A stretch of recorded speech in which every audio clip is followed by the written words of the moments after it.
organ-organ lain jadi sepsis, meningitis. Kalau sudah meningitis, harapan kita tinggal 50%. Jadi hati-hati. Gejala kita mendengar gejala secara awal, menanganinya secara awal, hasilnya juga bisa sembuh sempurna dengan baik. Oke? Ya, ada demam, ada semua gejala ini membuat dia jadi susah tidur. Oke, berikutnya. Kadang-kadang dia ada efek yang lanjut apa? Gejala-gejala tambahan seperti leher, pegal, kaku, demam, sakit kepala. Nanti ini udah gejala-gejala ini. Ini udah gejala-gejala yang lebih. Cara kita menangani atau untuk mengatasi apabila anak kita terjadi demam tinggi, ciri-ciri tersebut ada terjadi di rumah. Karena kondisi misalnya pada malam hari apa yang cara kita untuk pertama kali penanganannya di rumah sebelum ke UGD atau yang lain.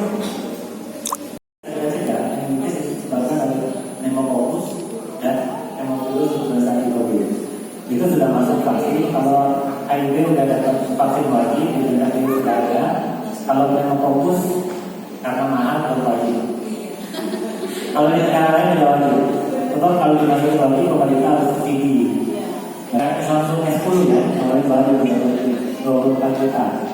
Nah, kalau vaksin itu kayaknya berat. Padahal sebenarnya kalau kita hitung, vaksin itu tujuannya untuk pencegahan. Jadi kalau kita lakukan vaksinasi, contoh pneumococcal, nah itu kemungkinan walaupun tidak 100%, sudah ada penelitian mengatakan 95% tidak akan kena pneumococcal.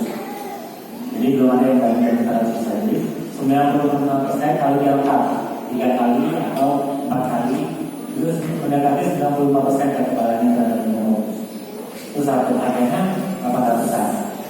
Kalau sampai kena pneumonia, kalau dirawat di Siloam itu sekitar pneumonia berat ya, yang merupakan ventilator itu biasanya dirawat 2 minggu sekitar 100 juta. Itu di sini. Itu kalau yang pneumonia berat ya, pneumonia berat dan pakai ventilator. Karena kalau pneumonia berat itu sampai nggak bisa napas, jadi napas itu dibantu dengan ventilator. Bisa jadi seperti itu ya. Jadi kalau yang ringan-ringan ya mungkin sekitar.